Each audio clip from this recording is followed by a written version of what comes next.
형제 여러분, 감사합니다.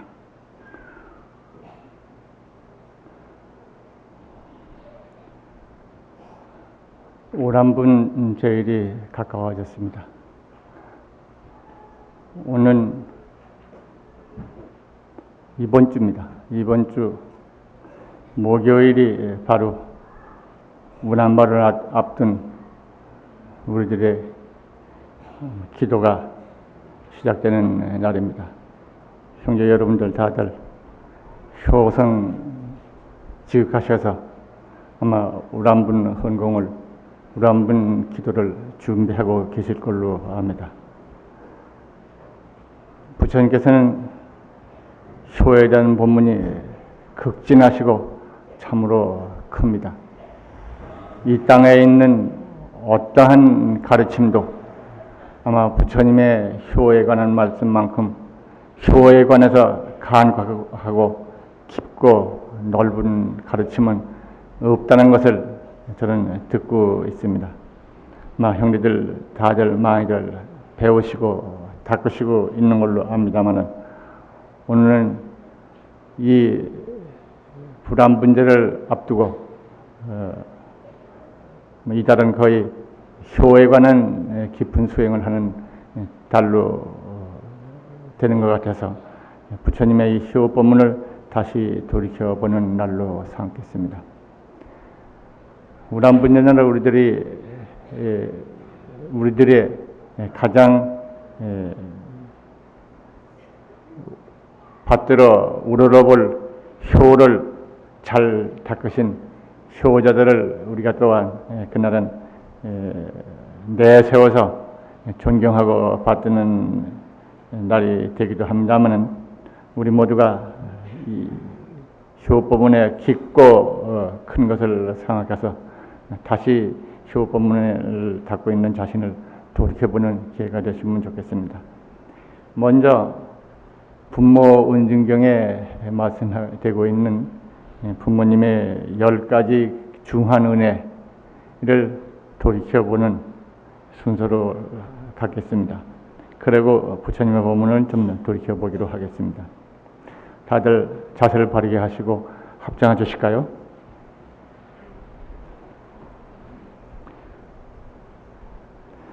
우리 부모님 이 몸 낳으심에 그 몸에 10달 동안 온갖 어려움 참으시며 수호해 주셨더라. 우리 부모님 나를 낳으심에 온갖 고통을 모두 받으시고 참아 견디셨어라. 우리 부모님 나를 낳으심에 온갖 근심 걱정을 다 놓아주셨어라. 우리 부모님 나를 기르심에 쓴 것은 당신께서 삼기시고 단 것은 배앗아 먹여주셨어라. 우리 부모님 나를 기르심에 마른 자루는 나에게 돌리시고 당신께서는 젖은 자리로 나아가셨더라. 우리 부모님 나를 키우심에 피를 바꾸어 젖으로 만드셔서 당신은 우리들을 양육해 주셨더라. 우리 부모님 나를 키우심에 부정한 것을 항상 밝히셔서 깨끗이 해 주셨더라. 우리 부모님 내가 먼 길 떠나며 항상 나를 생각해 주셔서 잠시도 여인 적이 없었더라. 우리 부모님 나를 위해서라면은 악한 일까지도 감히 하셨더라. 우리 부모님 나를 끝없이 한없이 사랑해 주셨더라. 자세 바르게 하시죠.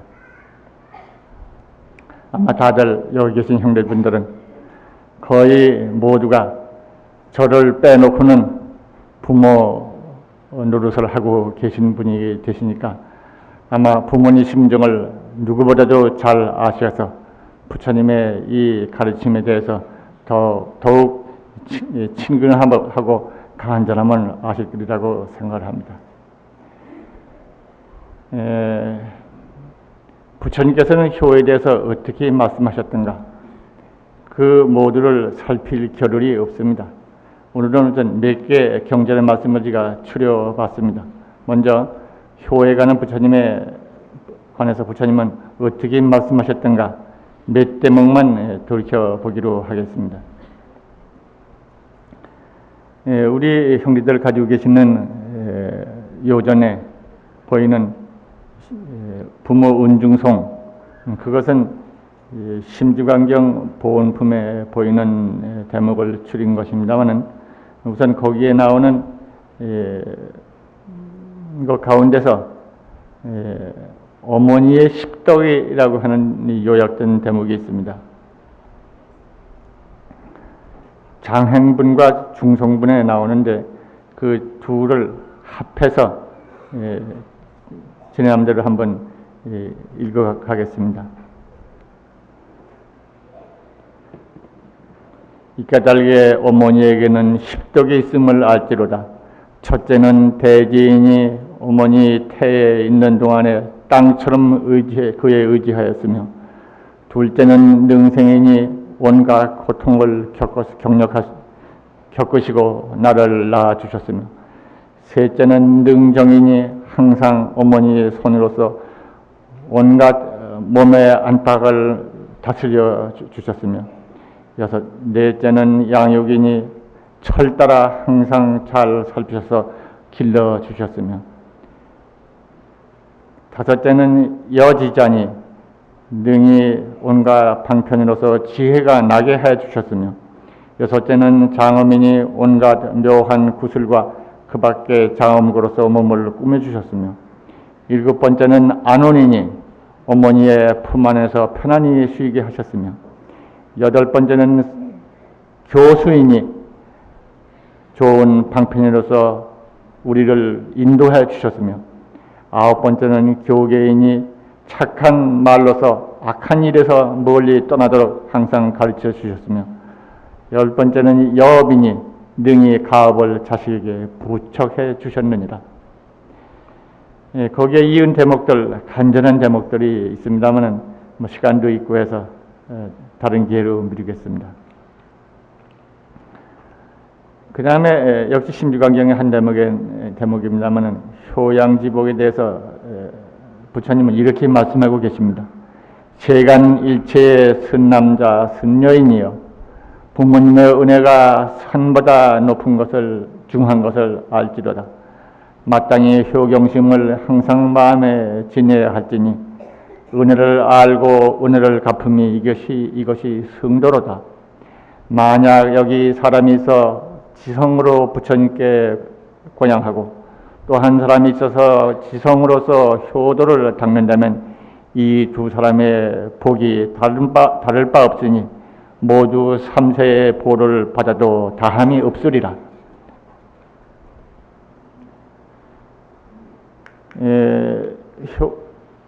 경친에 대한 말씀이 여기 장하함경의 한 대목을 좀 다시 보기로 하겠습니다. 대개 사람의 자식된 자는 마땅히 다섯 가지로서 부모님을 경순하여야 하느니라. 무엇을 다섯 가지로 할 것인가?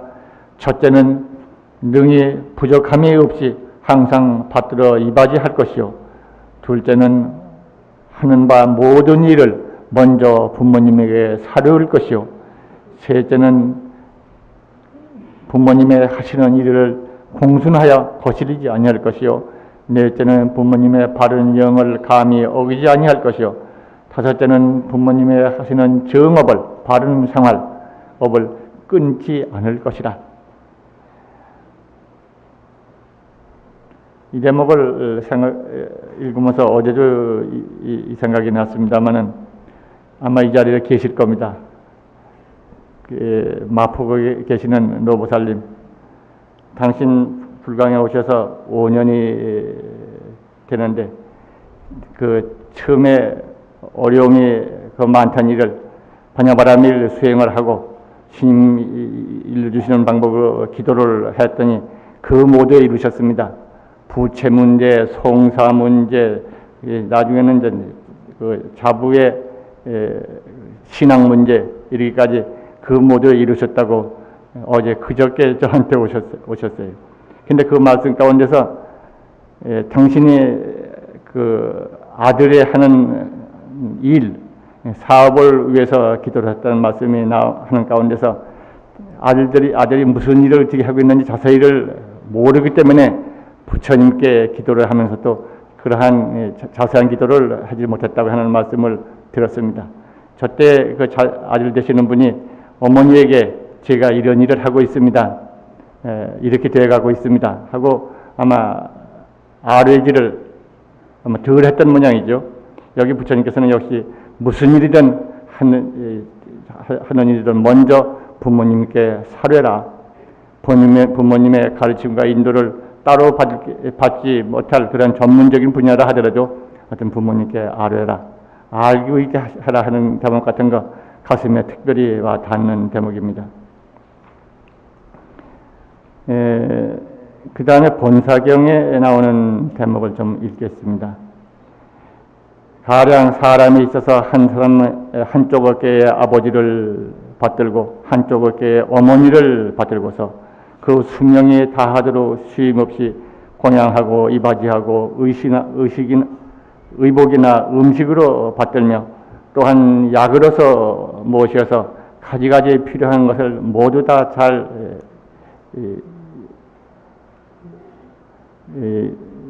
이바지하였다 하더라도 부모님의 은혜를 깊고 큰 은혜는 다 갚지 못하느니라. 어째서 그러냐? 부모님의 자식에 대한 그 은혜는 극히 깊고 중하기 때문이니 낳으시고 기르시고 또 키우시며 그 가운데에 필요한 것 생활도구 그 모두를 공급하시고 또한 세간에 있는 모든 의식을 또한 가르쳐 주시며 잠시라도 그 아들을 즐거움을 위해서 마음을 여인 적이 없는 것이 마치 그림자가 나무를 따른 것과 같아 하였느니 부모님의 이와 같은 깊은 은혜가 갚기가 어려우니라. 이제 갚는 법에 대한 말씀이 여기는 언급됩니다. 만약 부모님께서 불법승 삼보에 청정한 믿음이 없거든 아들 되는 사람은 방편으로서 구원도하여 청정한 믿음을 내게 할 것이며 만약 어머니가 부모님이 청정한 계를 모르시거든 맞더니 방편으로서 청정 계를 갖게 할 것이며 만약 부모님께서 법문을 들은 바가 없거든 그 아들은 방편으로서 그 어머니에게 바른 정법을 듣게 할 것이며 만약 그 부모가 성품이 인색하고 간해서 도시를 즐기지 아니하거든 자식된 사람은 방편으로서 구원도하여 수승한 지혜를 닦도록 할 것이라. 이렇게 하여야 진실한 부모님의 은혜를 갚는 것이라 할 것이다. 본사경의 대목입니다. 이것은 부처님의 말씀 가운데 지극히 깊고 중한 부모님의 은혜, 세간에 받드는 것으로서는 다 갚지 못하고 삼보를 알고 청정계행을 갖고 정법을 닦는 데서 닦도록 도와드리는 데서 은혜를 갚는 것이다. 이런 말씀이 요점이 됩니다. 역시 같은 대목이 대표로 나옵니다만 효자경에도 그런 말씀이 나옵니다. 앞에는 몸에 아기를 가지시고 낳으시고 키우시고 하는 말씀이 자세히 나오고 이 은혜를 어떻게 하면 갚을 것인가 하고 부처님은 물어가시면서 말씀을 하십니다. 아들이 부모님을 모심에 100가지 음식으로서 받들고 온갖 음악으로서 즐거지니며 또한 아름다운 옷으로서 그 몸을 빛나게 하며 두 어깨에다가 받들어 모시고 천하 사해를 다하고 돌고 그 명이 다하도록 섬긴다 하면은 가히 효를 다한다 할 것인가? 아니니라. 이것으로는 효를 다 하지 못하느니라. 이렇게 말씀을 하시고 그 다음에는 삼보를 존중하고 오계를 받아서 오계를 갖도록 이렇게 섬겨라. 여긴 좀 극단적인 말씀이 있습니다. 이 효자경의 대목입니다만은 만약에 부모님이 어둡고 해서 말씀을 잘 이해하지 못하거든 간곡히 말씀을 또 드리고 또 드려라. 마침내는 스스로 음식을 줄여가면서라도 부모에게 간절히 권하면은 부모님은 아들을 사랑하는 까닭에 아버님을 생각해서 마침내는 마음을 돌이켜서 부처님 법문을 받들게 될 것이다. 그런데 이제 중요한 거, 여기서도 거듭 말씀드리고 있는 게 오계를 받들도록 해라 하는 것입니다. 그러니까 이 세간에서 태어나가지고 가장 중요한 거, 가장 큰 것이 무엇인가? 부처님을 받들어 섬기는 삼보를 존중하는 것과 오계를 닦는 것입니다. 오계를 알아서 오계를 닦는 것, 이것이 최상 공덕인 까닭에 부모님에 대한 그 한량없는 은혜를 갚는 방법도 오계를 지키는 데 있다. 여기 계신 우리 형제들은 거의 모두가 오계를 받으신 분들이며 아마 부모님들께서도 오계를 못 받으신 분이 없을 만큼 많이 다들 받았으리라고 생각됩니다. 서로들 오계를 받아서 오계의 가르침을 서로 행한다면은 아마 이것이 영원한 불국토를 만들고 무량 공덕을 성취하는 길인 것을 우리는 다시 알겠습니다. 현구경에는 이런 말씀이 있습니다. 부처님께서 당신이 성불하신 그 인연이 바로 효였다는 말씀인데 부처님께서 아란에게 말씀하셨다.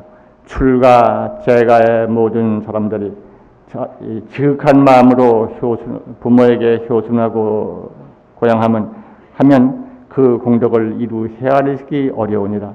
왜냐하면 내가 과거세를 생각하니 저때의 효성으로서 부모님을 고양하고 몸과 심신을 바쳐서 부모님을 받들었나니 이 공덕으로 해서 천상에 남은 천재가 되고 이 인간으로 태어나게 되면 성군이 되고 내지 성불하여 삼계의 특출이 뛰어난 삼계 특존이죠.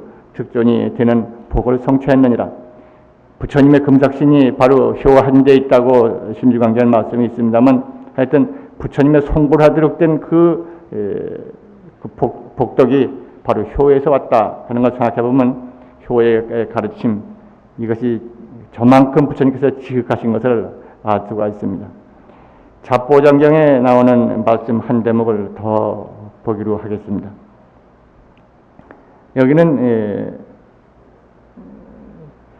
그 성인을 모시는 방법 어떻게 모시게 될 것인가 하는 제목이 됩니다. 만약 사람이 있어서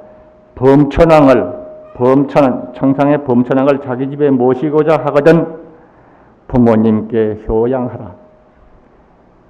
그러니까 부모님께 효양하지 않는 그 사람 범천왕 모실 수 없는 사람이다.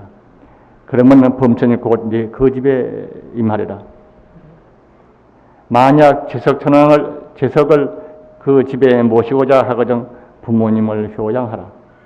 이렇게 말씀이 나오고 그 다음에 큰 스님을 그 집안에 모시고자 하거든 능히 부모님께 효양하라. 그리고 끝은 이런 제목이 납니다. 만약 모든 성현과 부처님께 고양하고자 하거든 부모님께 효양하라. 그러면 모든 성현과 부처님이 그 집에 임하리라. 역시 부모님은 바로 집안에 계시는 부처님이고 부모님은 바로 천상의 성군이며 최상의 선지식이고 천상의 천왕이다. 일체 복덕의 근원이 부모님이다. 이런 말씀으로 요약이 됩니다. 저는 형제들 기억을 하실 겁니다만은 결혼 주례를 하게 되면은 제가 사로 가정을 이루는 두 사람 앞에 꼭 빼놓지 않는 정해진 원구가 있습니다. 그것은 부모님 섬기기를 부처님 같이 부처님 섬기는 것을 부모님 섬기는 것으로서 하라. 그 말씀을 제가 되풀이하고 있습니다. 이것은 집안에 가장 가까이 부처님의 무량 공덕의 문을 모시고 그 문을 활짝 열어서 그 공덕을 누리게 하는 길, 거기서 그 사람과 그 집안과 그 이웃이 그 집안이 함께 밝아지는 길이 바로 부모님을 부처님 모시는 곳으로서 모시는 데 있다 하는 저의 신념에서 그 말씀을 드리게 되는 겁니다만은, 그 보면 여기에 부처님 말씀을 돌이켜봐도 제가 뭐 지나친 말이 아닌 것을 알 수가 있습니다. 어느 종교도 하다못해 세속의 윤리도덕을 말했다고 하는 어떤 종교조차도 일찍이 따라오지 못할 만큼 부처님께서는 효에 대한 법문이 지극히 깊고 넓고 많습니다. 이것을 다 살필 기회가 없습니다만은 대개 지금 살펴본 바 몇몇으로서 부처님의 그와 같이 간곡한 것을 돌이켜보고, 다음에는 이 효의 의미가 무엇이길래 그런 것일까, 것을 좀 더 살펴보기로 하겠습니다. 효가 무엇이냐? 저는 이 문제에 대해서 많은 생각을 해왔습니다. 아마 근래 몇 년 동안에는 이 효에 관한 말씀을 안 드렸습니다만은, 그 전에는 해마다 제가 꼭 말씀을 드린 것으로 압니다. 그러면서도 효에 대한 말씀을 드리고자 할 적마다 효 그 본질이 무엇이냐 하고 되물어집니다. 지금 저는 이렇게 일단은 표현을 합니다만은 역시 제 마음에 흡족하지는 않습니다. 그건 무엇이냐? 부모님과 조상님은 우리 이 육체 생명의 뿌리다. 그 뿌리가 비록 눈에는 보이지 않지만 생명의 근원을 형성하고 만족한 생명 활동을 할 수 있게 해주는 중요한 근거가 되는 것이다. 그렇기 때문에 이 부모님을 돌이켜서 생각하고 받드는 것은 자기 생명의 중요한 부분을 윤택하게 하는 것과 마찬가지다. 말하자면 나무 비에면 나무 뿌리에 물을 주고 북도 듣고 윤택하게 하는 것과 마찬가지다. 그래서 효는 육체 생명 근원에 귀의하는 순수 감정이다. 저는 이런 말을 해봤습니다. 형제들과 더불어 다시 생각해 싶은 것은 이 효의 관념에 대한 부분인데, 효는 지금 잠깐 나무 뿌리에 부모님, 조상님을 나무 뿌리에 비유해서 뿌리로 인연해 가지고 나무가 있게 되고 잎이 피게 되고 꽃과 열매가 있게 되는 것처럼 부모님으로 인해서 우리가 이 천지를 얻게 됐다. 그러니까 내가 있게 된 근원이 부모님으로 근원한 것이다. 그러한 의미를 쉽게는 생각을 합니다. 그러나 저는 이 부모님하고 우리하고 관계가 굉장히 깊은 관계로 서로 연결되어 있다는 점입니다. 우리가 거치르는 내 몸이 따로 있고 부모님이 낳아주셔서 부모님은 부모님이고 나는 나다 하고 따로따로인 듯이 우리를 이렇게 보게 하고 있지만은, 사실은 부모님하고 나하고는 중요한 관계를 가지고 있다. 그것은 생명의 한 부분을 연결하는 마치 나무의 뿌리처럼 그렇게 부모하고 관계는 이어져 있다. 그래서 나와 부모님과 그 조상님, 거기에는 끊을 수 없는 그러한 생명의 중요 요소들이 한꺼번에 이어져 있는 것이다. 저는 그런 생각을 갖게 됩니다. 그래서 만약 부모님을 섬기지 않고 조상님에 대한 공경을 드리지 아니할 때, 거기에는 나무가 그 뿌리를 손상을 당했거나 뿌리가 끊어지는 것처럼 결국 나무가 시들고 나무가 쇠약해지고 꽃이 필 수 없고 나무가 열매가 열릴 수 없을 것입니다. 그런 것처럼 그 부모님, 조상님에 대한 효관념이 희박하고 없고 끊어졌을 때는 그와 같은 현상들이 우리에게도 온다 하는 것입니다. 저는 많은 형제들을 대하고 이 자리에 계시는 몇몇 형제들도 저하고 상담한 경험을 가지고 계시리라고 생각됩니다만은 제가 지금 생각나는 몇 가지만 하더라도 우선 부모님이라고 하는 부모님에 대한 공경이라고 하는 그 효가 우리들의 마음, 마침 생명을 지탱하는 중요한 요소를 원만하게 만드는 것이다. 그러니까 그 부분이 결여되면은 자기 생명을 지탱하는 중요한 부분의 결손이 가져와서 건강에 피해를 가져온다. 어떤 이 말씀을 여러 번 드린 것 같습니다만은 어떤 사람의 경우 그 사람이 결핵인데 점체 낫지 않아요. 요새 근데 그렇게 어렵지 않은 병으로 알려지고 있는데 낫지 않아요.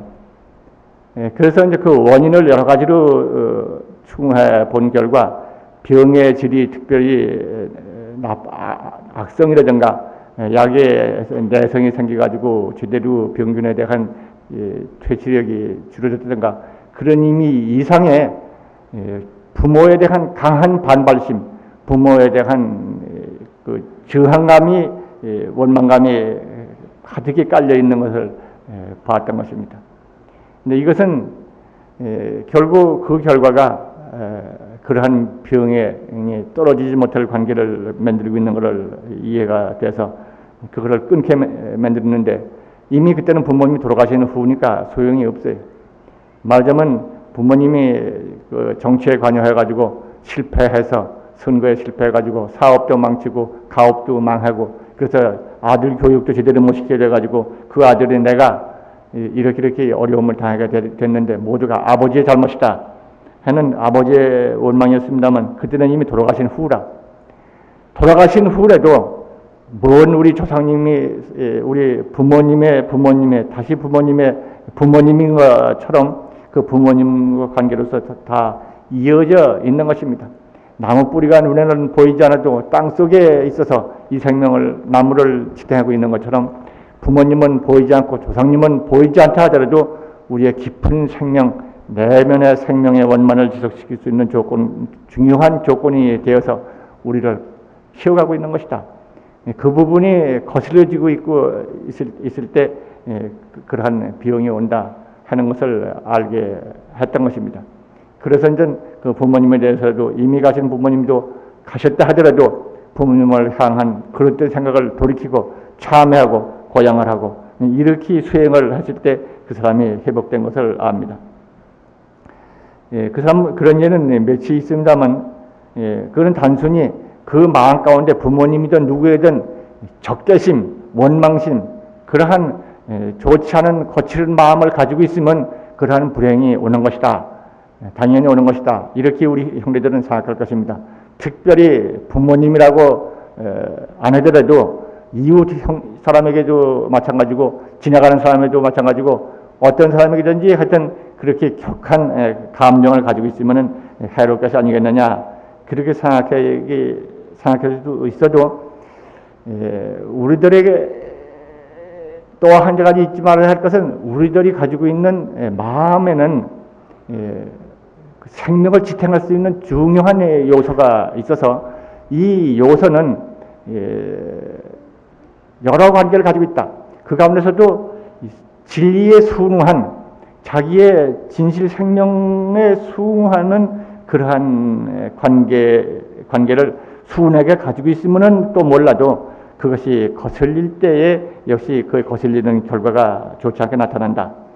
그래서 원망하더라도 가장 가까운 부부지간이나 부모에 대한 관계라든가 여기에 대한 원망과 미움, 대립감정이라고 그런 것이 그에 대한 반발이 더 반응이 커지게 되고 드는 것이 아닌가 저는 이렇게 생각을 합니다. 또 한 가지 우리 형제들 종종 제가 말씀을 드린 바도 있습니다만은 이것이 또 묘한 것이어서 효는 내가 부모님에 대한 효일 뿐만 아니라 그 내가 부모님하고 관계를 통해서 조상님과 중요하게 연결되어 있어서 그 연결된 것이 나와 나의 후손에게까지 이어져 있는 중요한 요소가 있다고 느껴지는 점입니다. 가끔 저를 찾아오는 사람들 가운데서 몇 사람이 지금 생각이 납니다만은 그 아들이 몸도 건강합니다. 아주 육체가 아주 당당합니다.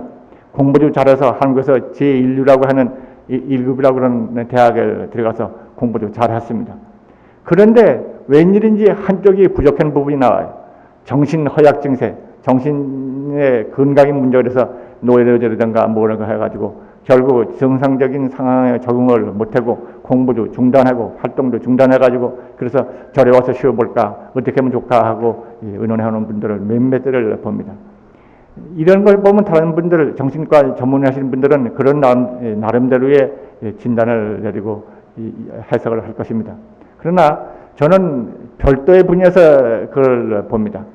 의뢰 이런 사람일수록 아버지 자기의 그 사람의 그 학생의 아버지가 그 조상에 대한 관계를 단절하고 있다, 소홀히 하고 있다고 하는 예를 몇이나 발견했어요. 그러니까 직접적으로 부모님에 대한 반항감이라든가 격앙심 같은 거나 저항, 불효심을 가지고 있는 것이 그 마음을 가지고 있는 사람에게 영향이 왔는데 그렇지 아니하고 그러한 조상님하고 관계가 단절됐을 때 말하자면 제사를 안 지낸다, 안 모신다, 어떻게 되는지 관심이 없다 이런 사람일 때에 그 아들이 아니라 그 다음 때 한때 걸러가지고 그 다음 때 그런 정신적인 허약 증세를 호소해 옵니다. 저는 여기서 생각하기를 사람에게는 그래서 그런 걸 하기 때문에 제가 그렇게 몇몇 짚어보면 대개 맞아요.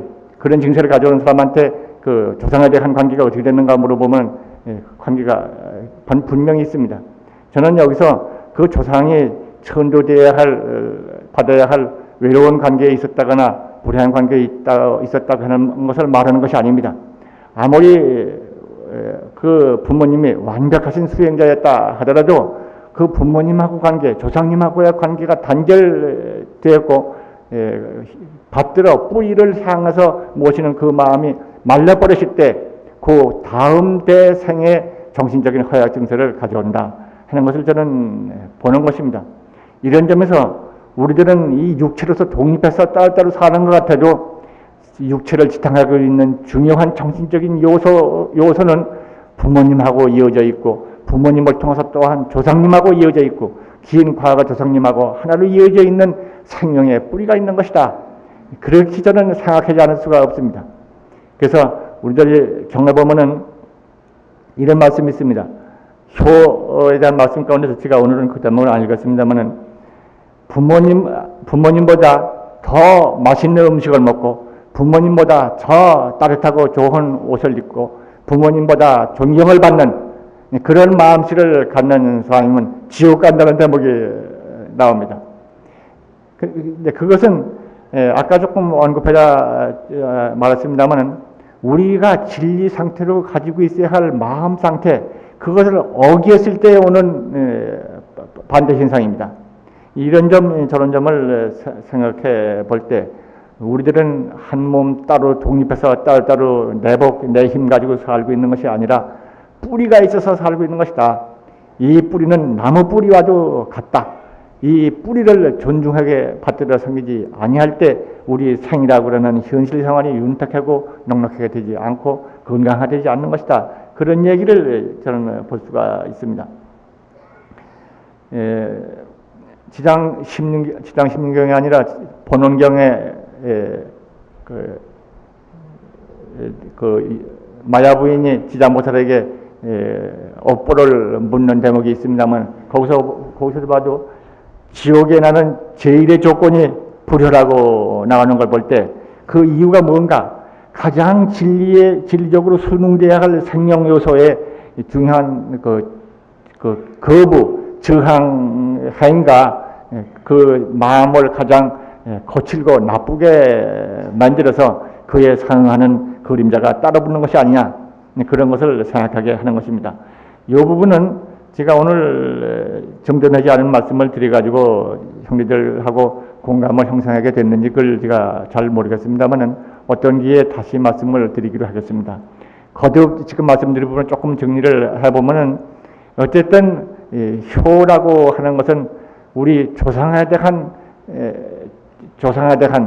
부모님과 그 앞서 있는 대한 깊은 생명의 동일성과 또 생명이 지탱하는 중요 요소들을 원만하게 가꾸는 길이다. 이 말 가운데는 바로 우리 개개인은 육체로 독립한 존재가 아니고 부모님과 조상님과 하나로 이어져서 생명의 완전함을 지탱하고 있는 부분이 있다 하는 것이 전제가 되어서 이 부분을 소홀히 하면은 아무리 그 육체적인 조건을 원만히 갖다 하더라도 생명 전체를 원만히 한 것이 되지 못했기 때문에 불행스러운 병이나 정신적인 질환에 접근할 수 있다. 그런 것을 지금 말씀드린 셈입니다. 그 다음에 지금 경에 부처님 말씀 대목을 제가 몇몇 읽었습니다만 그걸 조금 정돈을 해서 어떻게 하면 부모님의 은혜를 갚을 것인가에 대한 말씀을 조금만 드리겠습니다. 첫째는 부모님에 대해서 현생에 대한 방법입니다. 불교에서는 부모님을 지금 말씀드린 것처럼 육체적인 존재로서 살아계실 때만 부모님으로 생각하지 아니하고 돌아가신 그 후에도 멸하지 않는 부모님이 계신 것을 생각을 해서 사후에 고향하는 방법이 있습니다.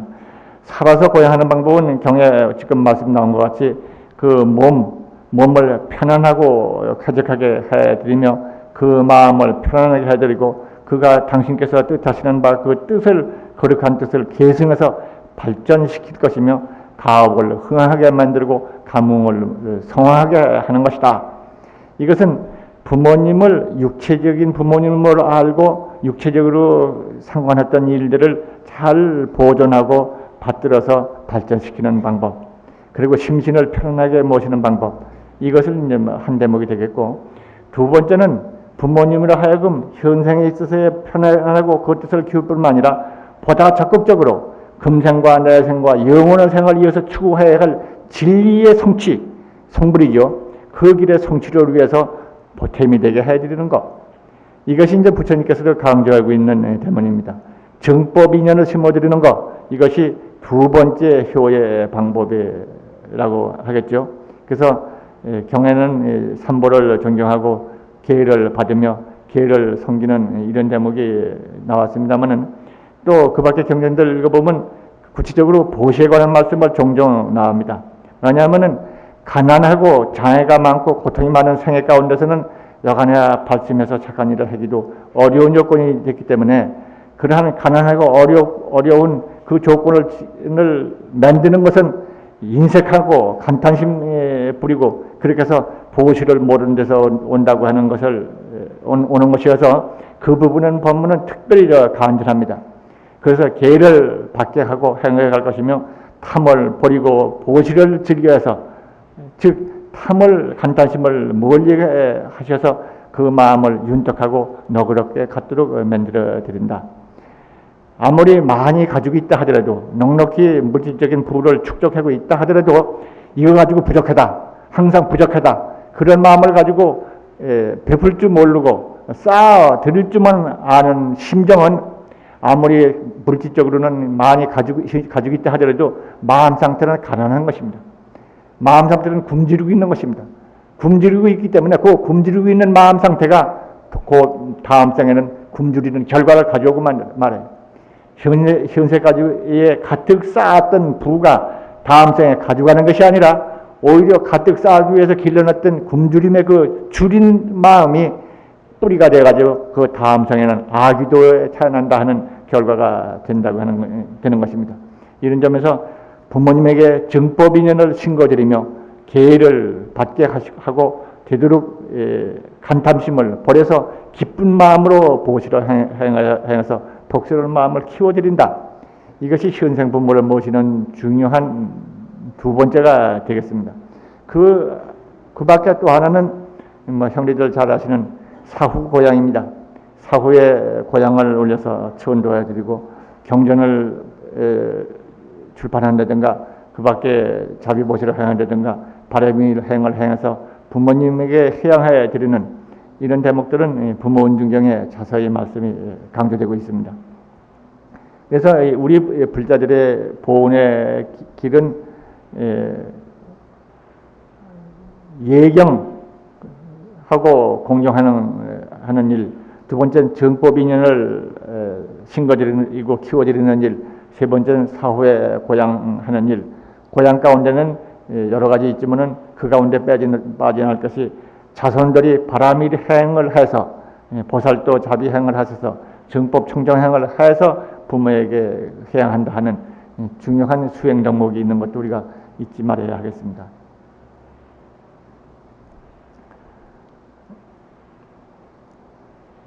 대체적으로 경에 부처님의 말씀도 부처님도 이런 말씀이 강조되고 있습니다만은 부모 은중송 첫 구절에 맨 앞에 나오는 대목입니다. 세간의 범보들은 지혜의 눈이 없어서 은혜가 있는 것을 몰라서 은혜가 나오는 것을 몰라서 묘한 과보를 잊는다.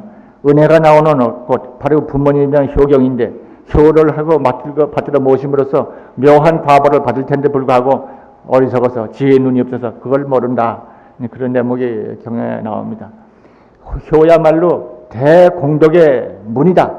이것을 우리는 깊이 생각을 해서 효의 법문을 닦을 것을 마음속에 더욱 가져야겠죠. 근데 이 효공덕이 효가 큰 공덕의 문이라고 생각을 한다면은 우리 일상생활 가운데서 특별히 꼭 우리 마음 가져야 할 부분은 우리 한 사람 한 사람이 부모된 사람들이 효를 지극히 잘 행할 뿐만 아니라 그 자손들로 하여금 효를 배우게 하는 것입니다. 효의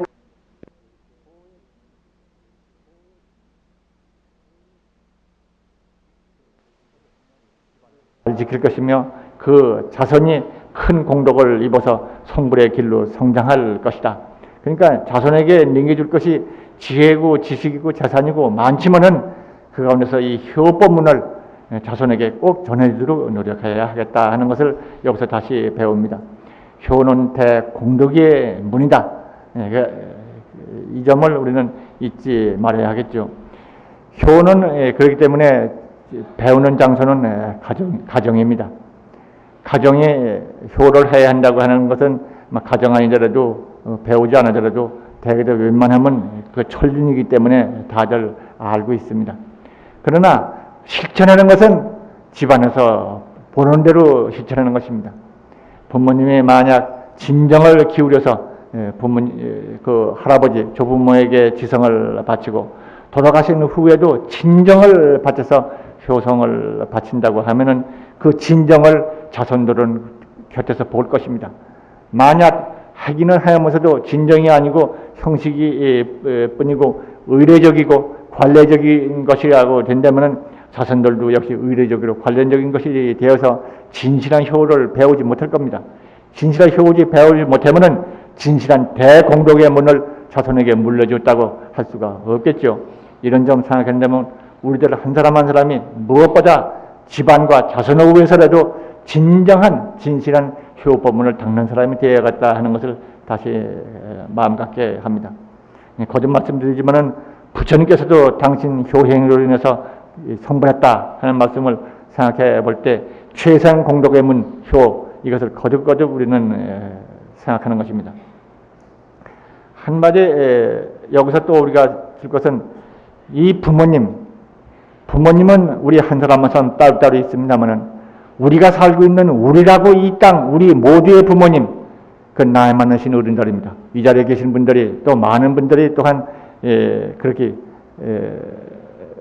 우리 모두의 부모님에 해당되시는 분들도 또한 여러분이 계십니다만은 이 우리 모두의 부모님 우리 사회의 노인 이 노인들에 대해서 진정 효성심으로 받드는 그것이 또한 효자의 도리다. 우리 부모에게 정성 다하는 것처럼 다른 사람의 이웃의 부모에게 대해서 똑같이 정성을 다해 바치는 노인 공경, 이것이 또한 효성의 연장이 되는 것도 우리가 알아야 할 것입니다. 만약 우리 불광에 나와서 정말 효성을 잘해서 부모님께 잘 받들고 또 부모님의 형제가 되신 어른들한테 또한 잘 받들고 부모님의 친구가 되신 노인에게 잘 받들고 더욱이 이 불광 법회에 나오신 분들의 그 친구, 그 나이 많으신 어른에게 각별한 존경을 받들고 이렇게 행한다 그러면은 정법을 배우고 믿는 기쁨을 더욱 많이 누리게 될 겁니다. 반대로 아무리 마바냐바를 밤낮으로 염성하고 하루에 3000배를 100일을 했다 하더라도 효성이 부족하거나 부모님의 친구 되는 노인들을 받드는 것이 형식적이 되거나 더욱이 법회에 나오신 나이 많은 어른들을 잘 받들어 섬기지 못하거나 그렇게 행한다 그러면은 그 사람은 큰 공덕의 문을 이비인후로 알고 있어도 실천을 못하는 사람이다. 이렇게 평가할 수밖에 없을 것이고 정법문중을 빛내는 것보다도 과소평가하게 되는 이유를 만들게 될지도 모를 것입니다. 이런 점 생각한다 그러면 우리들은 부모님의 효성, 나아가서 모든 우리의 부모님, 모든 이웃 노인들, 이 나라의 노인들 그 모두에게 효성을 바쳐야겠다. 여러분들은 우리 모두의 부모님이어서 우리를 낳아주신 어른이시며 이 사회를 건설해 주신 분이고 이 사회의 문화와 역사를 우리에게 전수해 주시고 계승시켜 주신 어른이시며 모두 경험과 지혜를 하고 계셔서 수많은 지혜와 경험을 그 안에 간직하고 계십니다. 그리고 필경에 참 연민자로서 끝없는 사랑을 가지고 영원히 이 땅을 하직한 후 미래 내세까지라도 이 땅 자손과 이 나라 이 사회의 발전 번영을 기원해 주시는 어른들이다. 이 점을 거듭 생각해서 부모님 공경, 나아가 우리 모두의 부모님인 노인에 대한 공경, 이 점을 마음속 깊이 다시 새겨야겠다고 생각합니다. 저는 어쩌다가 일어서려고 하다가 이런 생각이 나기 때문에 시간을 어길 때가 있습니다만은 그 경에 보면 섬효자경이라고 경이 있습니다. 저도 그 자세히 살펴보질 못했습니다만은 같은 내용이 육도집경에도 나옵니다. 그래서 그 줄거리 읽은 것을 좀 차오 있어도 생각을 합니다만은 그게 뭐냐면은 우리나라의 그 심청전 있지 않습니까? 심청전을 아마 안 읽으신 분 없을 겁니다. 저도 어렸을 때 심청전을 읽었고 그 다음에 심청전과 함께 한국에 전래되는 것들, 그 소설들을 또 다른 나라 말로 번역해서 만든 책들도 봐서 감명이 깊었습니다만은 이 심청전은 어느 때 만들어졌는가 제가 지금 기억을 안 하고 조사도 안 해봤습니다. 제가 읽은 책에는 해설이 나왔던 것 같은데 기억을 안 합니다. 어쨌든 불법이 들어온 이후에 그 다음에 불법이 승왕하면서 불법문 중에 효를 닦은 효법문 닦은 행자가 누군가가 그 심청전을 만드는 것이 아니겠는가. 제가 연꽃말 이야기 머릿말에도 그 말을 적어놨습니다만은 이 심청전이 경전의 근거를 가지고 있어요. 줄거리가 경전에 똑같은 게 나옵니다. 그게 이제 섬효자경 혹은 섬보살이라고 그러는가, 섬암이다. 원래 이면 섬한 모양인데 줄여가지고 음월로 섬이라고 아마 부르는 것 같습니다. 예, 거기에 나옵니다. 그 줄거리가 심청전하고 똑같아요. 그러니까 심청전이 먼저 나왔느냐 경이 먼저 나오느냐 뭐 물어볼 필요도 없습니다. 경전이 나오고 그 다음에 그 경전을 배우고 닦는 사람이 있고 그 사람들이 그 가르침을 널리 또한 전하기 위해서 소설 형식으로 그 번안을 해가지고 그렇게 해서 우리에게 지금 널리 전해져서 효부문의 한 중요한 고전이 되고 있지 않는가. 심청전의 줄거리는 아시다시피 신봉사가 그 딸의 청이에 의해서 어려움을 지탱하고 살다가 청이가 부모를 위해서 고향매하고 바뀌어서 죽었다가 그 다음에 청이가 다시 공덕으로 효공덕으로 환상해서 이제 왕후가 됐다가 봉사 잔치를 할 때 마지막 날 아버지를 만난다고 하고, 만나실 때 신봉사의 눈이 다시 떴다 하는 것이 이제 줄거리입니다. 근데 이게 똑같아요. 섬동자, 이 섬효자라고 하는 이거 보면은 여기에는 효자가 있었는데 그 얘기를 길어요. 제가 그걸 다 말씀드릴 시간도 없고 기억도 못하고 지금 줄거리만 대충 말씀을 드린다면은 섬이라고 하는 효자가 있어서 산중 깊이 살고 있었다. 근데 그의 부모가 눈이 멀었다. 어떤 데는 나이가 많았다고 기록된 것 같도 봤습니다만은, 또 제가 오늘 아침에 본 경에 의하면은 어디 갔다가 동굴에 어떻게 해서 어떤 뱀의 독을 쐬가지고 뱀독으로 인해 가지고 눈을 못 보게 됐다고도 그 남정장에 나오는 겁니다만은 그렇게 되어 있습니다. 어쨌든 그 부모가 앞을 못 봤어요. 그래서 이제 깊은 산중에서 그 부모를 모시고 불도를 닦으며 살던 효자가 있었는데, 자기가 물길로 가서 간 사이에 물길고 있는 그것을 그때 임금인 가이왕이 사냥을 나왔다가 그냥 잘못 보고 잘못 쏴가지고 결국 화살을 맞아서 죽게 되는 것입니다. 죽게 되니까 이제 소리 지르니까 누가 내 나라를 죽이려고 하느냐 하고 소리 하면서, 내가 한 사람이 죽으면 셋이 죽는다, 우리 부모님 다 함께 죽는다 하고 이제 소리를 지르니까, 그때의 잘못성을 알고 그 왕과 그 일행들이 가까이 옵니다.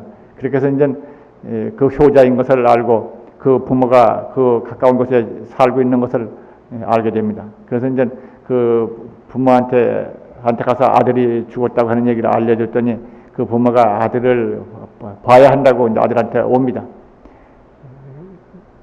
아들한테 와가지고 이제 여러 얘기가 있습니다만은, 드물은 아버지 어머니가 죽은 아들을 붙들고 울다가 하늘에다가 호소를 합니다. 천신이여 지신이여 무슨 신이라고 하면 여러 신을 외우면서 증거하라 하는 것입니다. 우리 아들이 효자고 천하에 알려진 착한 사람인데 이 사람이 왜 이렇게 죽어야 할 것인가? 만약 우리 아들이 이와 같은 효가 아니라면은, 효자라면은 곧 살아나게 해주고, 효자가 아니고 내 말이 실이 아니라면은 내가 여기서 함께 죽게 해달라. 그리고 이제 울부짖고 그랬다 그럽니다. 그랬더니 그 소리가 천상에 울려서 도리천에 울리고 도솔천에 울리고 울려서 결국 천인이 바로 사람으로 하현하고 내려와서 약을 갖다 먹여서 그 섬 효자가 살아나고, 효자가 살아나자 그 아버지 어머니 눈도 떴다. 어저께는 이 얘기를 하면서 이 눈 떴다 얘기를 빼먹었어요. 그 심청전에서 신봉사 눈 뜬 자문이 클라이막스인데 그걸 빼먹었으니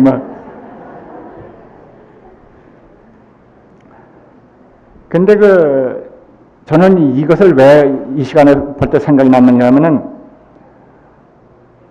저때 우리의 과거의 선인들은 효법문을 배워서 이 경의 기름이라면은 그리고 아주 상당히 많은 얘기가 거기 있습니다.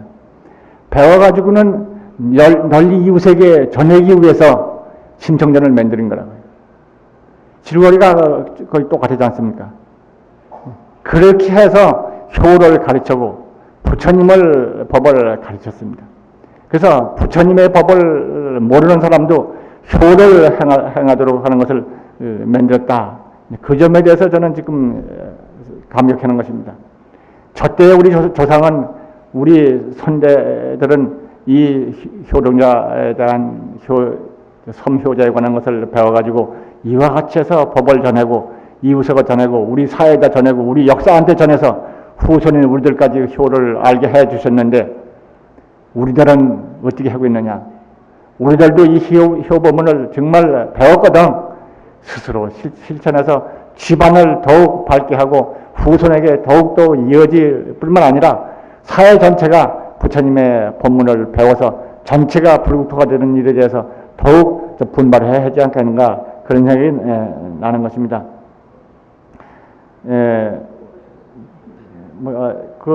우리 문화가 부처님의 가르침 가운데서 형성되는 부분이 많기 때문에 그 밖에 많이 있으리라고 생각됩니다. 그 많은 부분 앞으로 우리 불광불자들이 이 법을 배워서 그래서 이제 우리에게 맡겨진 걸로 생각해서 스스로 행하고 나라를 함께 이 법으로 충만시키는 일을 향해서 노력을 해야 하지 않겠는가 그렇게 다시 반성하고 다짐해 봅니다.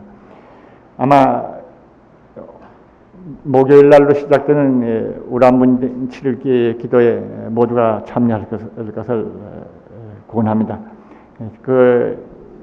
아마 그때는 또 법문해 주실 스님이 계시리라고 생각됩니다만은 무엇보다도 다들 함께 정말 불국토의 문이 닫혀 있는 때는 없습니다만은 만인에게 특별히 불보살의 가호력이 비춰진다고 하는 그날에 함께 동참을 해서 우리의 인연이 있던 모든 망인들, 친부모, 조상뿐만 아니라 이웃이나 친구나까지라도 잊지 않고 천도에 올 수 있도록 그렇게 관심을 가져줬으면 합니다. 저도 어렸을 때 교통사고로 차를 같이 타고 가다가 죽은 친구가 있습니다.